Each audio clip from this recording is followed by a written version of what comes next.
there we go. What did you do wrong, Chad? I don't know. I'll ask my wife. She'll have.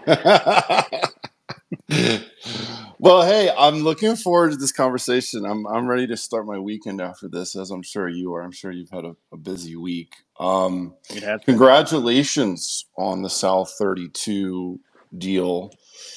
I want to delve into this a bit. I wasn't on your webinar, yesterday, so I did that on purpose because I wanted to hear it from you fresh for the first time.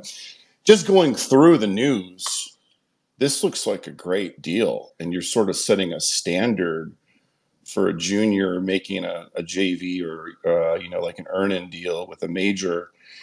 Can you just walk us through the key points and sort of tell us how this came together?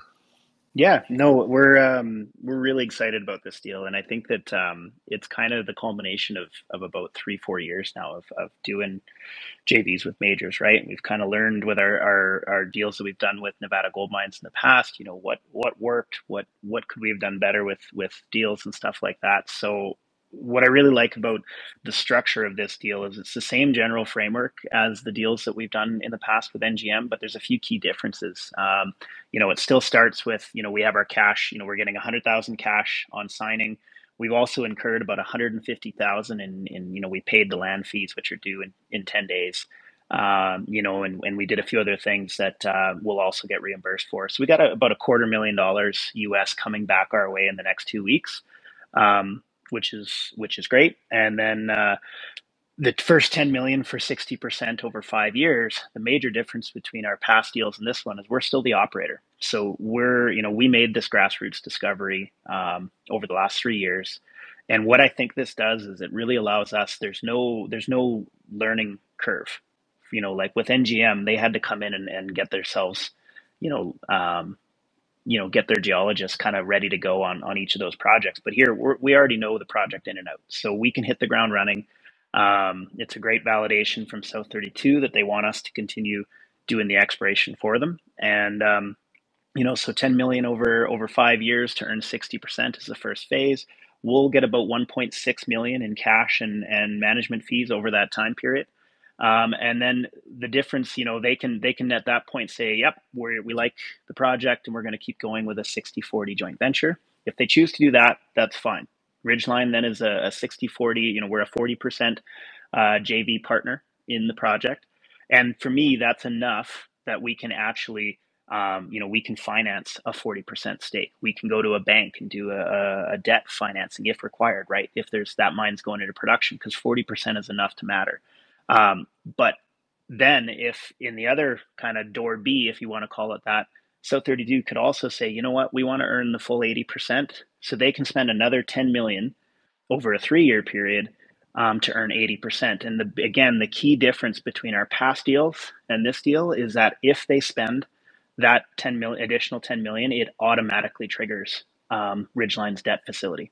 So that's a really key piece. In the past deals we've done, we have the same debt facility at the end to help pay for development of the project set up with NGM. However, it's a little bit more convoluted how that gets triggered, I guess you could say, whereas it's very cut and dry with this deal at Selena. So if they spend the 20 million for 80, we get an automatic 20%, essentially a free carry. And by free carry, I just mean that we don't have to issue any stock, take out a third-party loan, you name it, right, to finance our portion of the development cost. And South32 would pretty much hold that debt with a prime plus 3% interest rate. And on commercial production, they would begin recouping that loan on an 80% basis. So it's a win-win for everybody, right? We have something that could potentially be a cash flowing asset for Ridgeline on day one on a 20% basis.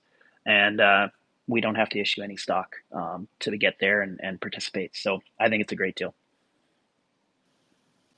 Yeah, I don't think I've seen a deal like this, between a junior and a major. Yeah, I think that's great. And also there's a bit of urgency here. They can't just take their sweet time. They've got to spend 2 million US in the first 2 years, and then to become the 60% owner, they got to fund an additional 8 million prior to the 5th anniversary. So that that's a pretty good amount of spending, and they can't just you know sit on the project for Yep. 5 years and do nothing. They've got to actually advance it and do some drilling. Yep. And the financing deal you have with them is fantastic because that's not an oppressive interest rate. No, And no, there's no junior anywhere in the planet that's going to get that interest rate going to a third party, trying to do a debt financing with just a bank, right? To do, to fund, let's no say, way, no way. there's just flat out, it will not happen, right? So yeah, no, we're comfortable knowing that, okay, if they execute this deal in full, our funding is secured, which means that is either A, allows us to be actual real true partners in the project, or the other thing is that's a very, very valuable, um, 20%, right? So there's also the opportunity to actually, for Ridgeline, to just monetize our 20% Hmm. stake, whether that's through South32 and they just get 100% ownership of the project. But there's also a lot of, that's a very valuable 20% to groups like royalty companies, like an emerging royalty company that is trying to, let's say, get a big stake. They see a non-dilutive 20%, they see that as an opportunity to reduce that down to an NSR, right? And Hmm. and so they would have to then negotiate that with South32. So we have multiple ways that if this project is successful, that we can monetize our stake, whether it's through just an outright sale, being a part of it, and becoming a producer, or you know, M&A, whatever. So I just like the flexibility that it offers. Yeah, I mean, this is a great agreement for Ridgeline, but it took some work to get here. I mean, you guys essentially put this project, this land package, in one piece. Yep. You found it. You had the new interpretation of the porphyry setting, and I feel like I don't want to say it's a layup for them. It's definitely not. It's 1,000-meter drilling, but you've set the table very nicely for South 32 to make a new discovery here, and you're being well compensated by the terms of this agreement. Can you tell us a little bit about how they approached you? How did this come together? How hard was it to work out this deal?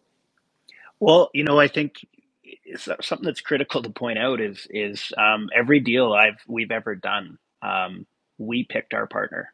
So at NGM, we're the ones who approached NGM and said we want to do this, and here's what we're thinking of doing for terms.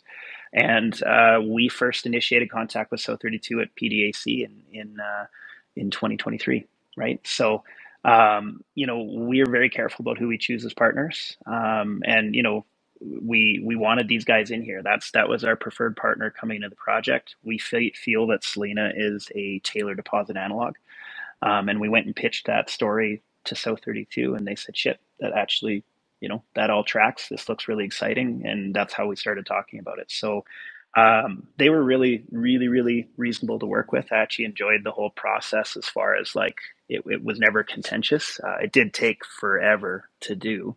And what I've come to realize is that's just par for the course with dealing with majors. I mean, the NGM deals, those took, about 8 to 9 months, I think, from start to finish. And we were right on about that same timeline with Selena here as well. So, pretty normal, I guess, for what we're trying to do. But yeah, Selena's really teed up for him. I mean, we've drilled over 10,000 meters on the project.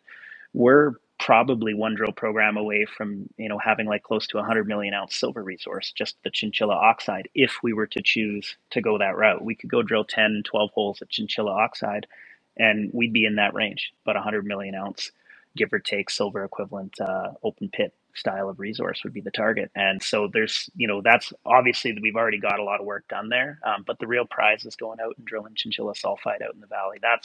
That's where, if you think of the Taylor deposit, for example, think of like Hermosa, which was the original, silver, manganese, and lead open pit deposit that Wildcat Silver was originally trying to push forward. That's analogous to what we've discovered at Chinchilla Oxide, right? It's open pit, silver. Open pit silver doesn't really get anyone's motor running, right? So it's just a tough thing to do when it comes to metallurgy, etc. And it wasn't until Arizona Mining at the time drilled down dip and beneath the Hermosa deposit towards the Sunnyside porphyry that they made a major discovery. And that is the exact same analog that we're trying to recreate at Chinchilla sulfide. We're drilling 2 kilometers down dip of the Chinchilla oxide discovery directly towards the Butte Valley porphyry, which is being explored by Freeport-McMoRan. So it's a great setup. And yeah, I think, for South32, they see a pretty quick path to hopefully making a major discovery. Yeah, there's a pretty juicy skarn target there at depth, but it's going to require some expensive drilling, some deep drilling. Yep. And there's no guarantees in this business. So now you have 3 deals. You have optioned 3 projects to majors in the last few years. And I think that gives the company, it gives you and your team, your technical team, a bit of validation, actually a great deal of validation that majors approve of the work you do, the projects that you select, and they're paying attention. They're paying attention, and that's super valuable, because there's a lot of companies in the junior mining sector that wallow in obscurity, and you have their attention. So what's next? Well, no, you're absolutely right. Like, it's my job literally to sit here on this podcast and say, look, everybody, this is my project is the best project in the world, and it's going to be a tier 1 discovery. And that's literally my job, is to try to to sell the upside, right? But what I like about what we've done with these deals is I've already got 2 other majors who've already validated those projects. They've done the due diligence, and they've put their money where their mouth is and says, yes, we actually think this is, a really exciting opportunity. So the work's been done there. It's great. It's created a nice base for the company. And at the end of the day, we still have 100% owned projects like Big Blue, and we're staking more ground on another project that are really exciting to us, right? Like we always want to offer a mix of, I always want that blue sky to our shareholders, right? Anybody buying the stock, I want them to look at it and go, wow, they're one good hole away from being another Hercules Metals or something like that, right? So we always want to offer that to the shareholders, but these deals provide a great base. The last 2 years have been just a 2-3 years have been just an awful market to be a junior explorer, and I think we've seen over $7.5 million spent over the last 3 years by our partners, US no less, and we're probably going to see about that same amount spent over the next 2 to 3 years, right? So it allows us to participate in exploration even when the cost of capital is high. So how important is it for you to be able to focus all of your energy and capital on the next set of projects, and one in particular that you're doing the IP survey on at Big Blue?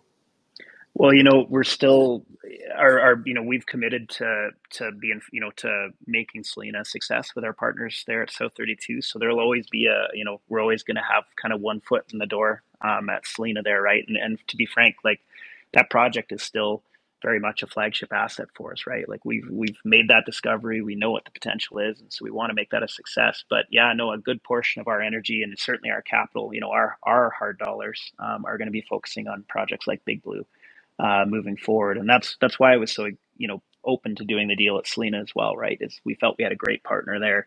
It's the right time to do the deal. And we just think there's incredible upside at Big Blue. So we're excited to finish this IP program and hopefully even get a drill program on it later this year. So you guys put out news on Big Blue at the end of June, and there were a couple of new, nuggets in there. Can you dig in a little deeper and explain to us what you found there at surface? 0.4% copper, 9 grams per ton gold, a little sniff of silver, and quartz veining in rocks at surface. Yeah. So the Big Blue project, historically, everyone's always focused on the Delker mine, right? And that's the outcropping, very gaudy, high grade skarn, looks incredible, and I think that's created somewhat of a, it drew everyone's attention anytime any prospector or miner ever looked at it, including Newmont, who spent 99% of the time on the project collecting data on the Delker mine, and they never looked 3 kilometers to the west where there's a plug of Jurassic porphyry sticking out of the valley floor.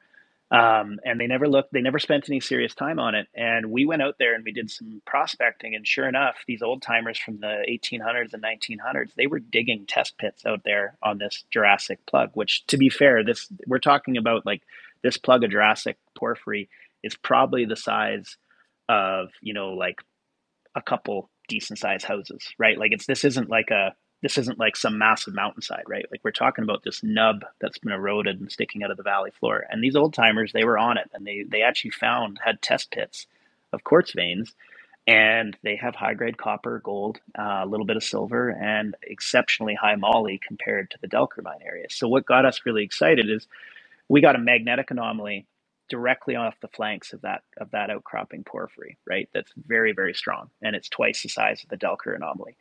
And what we're seeing is these quartz veins, which we believe are the upper expressions of this buried porphyry system that we think is churning away at depth. Those quartz veins, they're running exceptionally high gold, like over 10 grams per ton.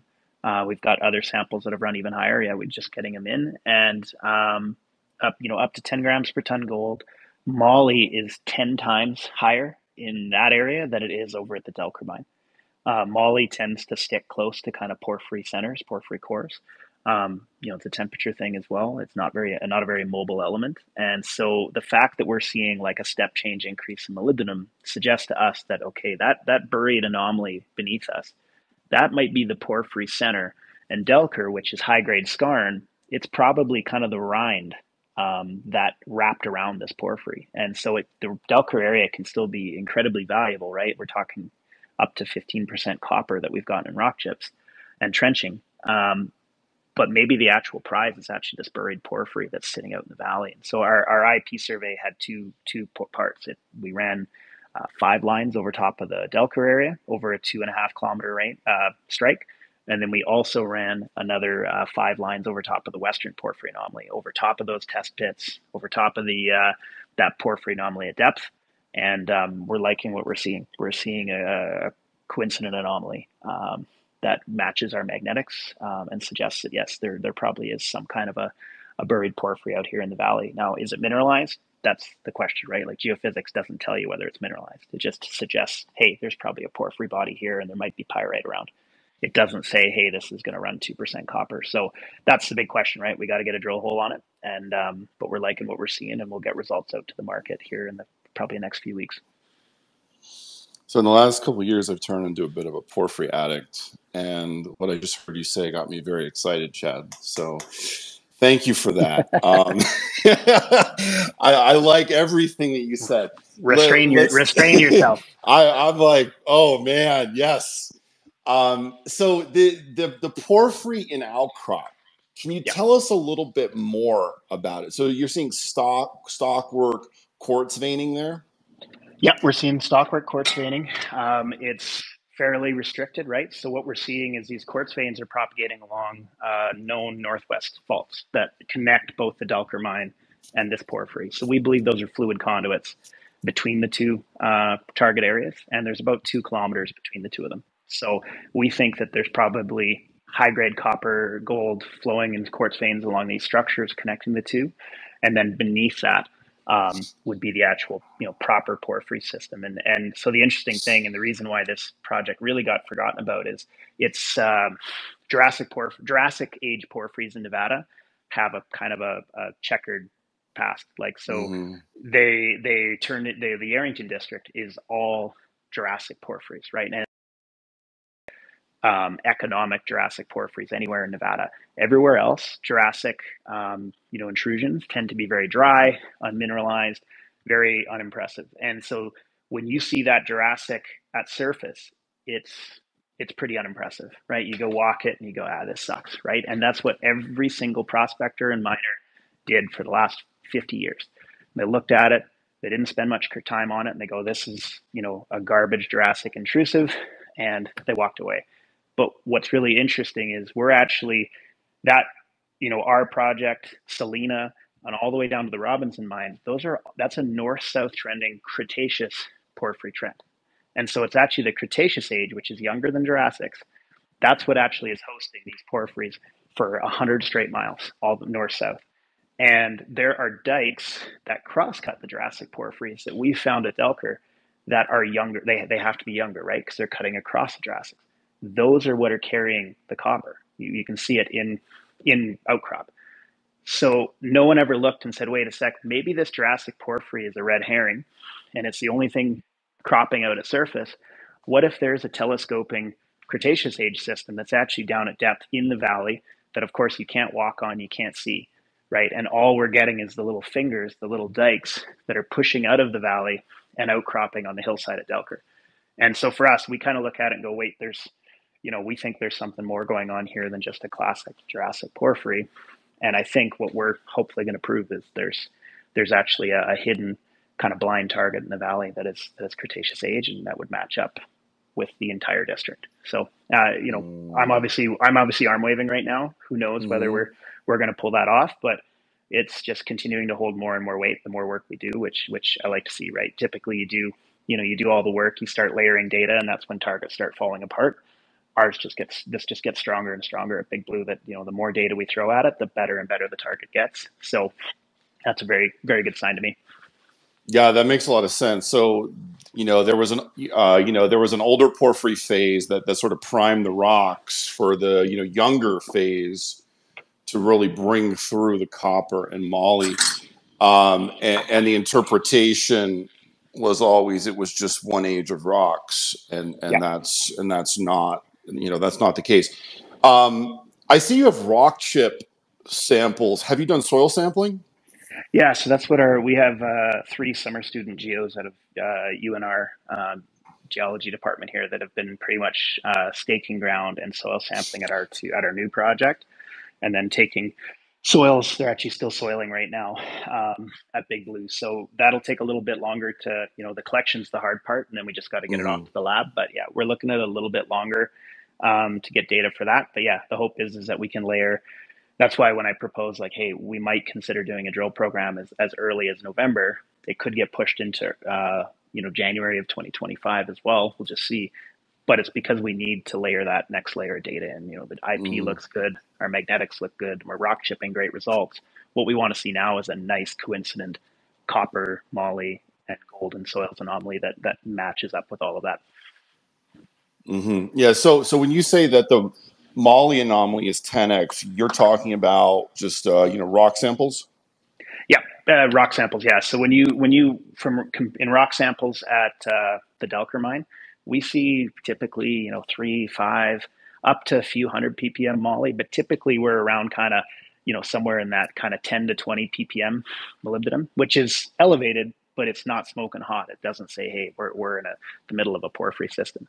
But you get over to 2.5 kilometers away at the Jurassic porphyry out in the valley, and we're seeing on the lowest end, we've seen 85 and we've seen up to 550 ppm um, moly. So when you say we have an average of about 20 ppm at Delker, we're seeing in the range of more like an average of 200 to 300 ppm over in the valley. So it shows that That's great.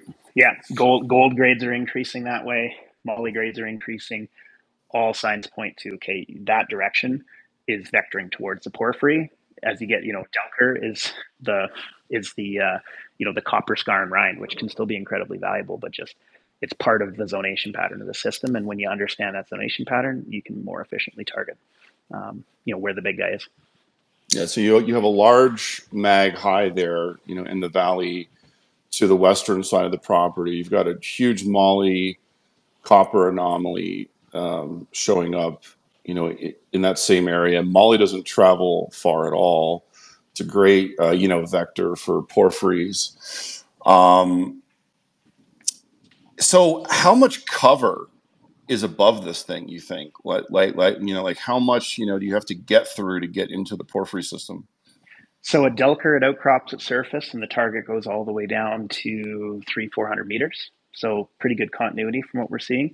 And over at the Jurassic porphyry, we're seeing, obviously outcropping veins. The main IP target is starting to look like it's somewhere in that 300 to 500 meter range, depending on what section you're at. So it's not shallow, right? You're going after, you got to go after something pretty big, and the grade needs to be there. So it's it's still an incredible target. And I think we all know, you find enough tons, you can do block caves. There's all kinds of ways to underground mine these things. So that's my thought, is that that target to the west is it's like an underground target, and we're seeing the kind of grades that at surface, up to 3%, 4% copper, and 10, 15 grams gold, that suggest okay, we can find a meaningful intercept there at depth. It's probably underground mineable. So that's the hope. So you're doing the IP survey right now, and you're giving us some little clues there that you're liking what you see. I mean, can you give us any indication of roughly how large the anomaly is out there? I think that'd be inappropriate of me at this stage, right? Like we're still in prelim data, so I haven't even gotten final processing on it. So Mm-hmm. I could say that based on the mag anomaly that we're seeing a coincident chargeability anomaly that is consistent with the core of that mag anomaly, right? So, Okay. which we think is great. Anytime you're seeing data that layers over and different, and that's the thing, like this mag data was taken in like 2010, right? Mm-hmm. Without even targeting that area, right? It was just kind of a regional survey, and then now we're actually targeting that exact anomaly, and we're seeing a coincident IP anomaly, right? So I like the fact that those are kind of lining up with each other, even though they weren't done together. So yeah, it's definitely exciting, and I think that we're going to have enough evidence from this IP survey to warrant a drill program at the project. Okay, I got a couple more questions, but if somebody has a question for Chad, please ask to speak and I'll activate your speaker powers. So what do you need to do between now, like in the next, let's say 2 to 3 months, like what do you need to do to get this ready for a maiden diamond program at Big Blue? You've got the IP going right now. When is that going to be done? When can investors expect that interpretation to be out, soil sampling results, et cetera, et cetera? Can you just tell us what you need to do to get this ready to get drilled? Yeah, so we're IP actually. They just finished the field cruiser packing up today.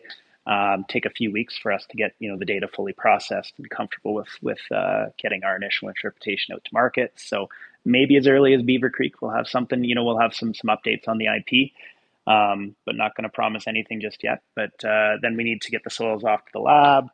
We need to do some additional permit amendments, which are only a 2 week to 30-day process at the most. So it's all lining up that we'll have more rock chips, more IP, soils information, all coming out between now and probably mid to end of October, and then that'll segue hopefully into a drill program.